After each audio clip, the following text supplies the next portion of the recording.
திரள் நிதி கேட்டு நீங்க பார்த்திருப்பீங்க, உங்களுக்கு நல்லாவே தெரியும். அந்த திரள் நிதி கேட்கறப்ப சீமானுடைய நோக்கம் அவ்வளவு பெர்ஃபெக்டா இருக்கும். எனக்கு நீங்க இந்த பணம் கொடுத்தே ஆகணும், எனக்கு இந்த பணம் வந்தே ஆகணும், இந்த பணம் எனக்கு அவ்வளவு முக்கியம். சோ அதுக்கு தகுந்த மாதிரி இறங்கி கேட்பாரு. அப்படியே கைய கட்டிக்குவாருங்க.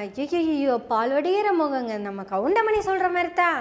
ஏன்பா இதுக்கு முன்னாடி இந்த மூஞ்சி எங்கப்பா வச்சிருந்த, ஆனாலும் இது உலக நடிப்புடா சாமி அப்படிங்கிற ரேஞ்சுக்கு முகத்தை வச்சுக்கிட்டு, அன்பு உறவுகளே, மாடுக்கு நான் ஃபுல்லு வாங்க போறேன்.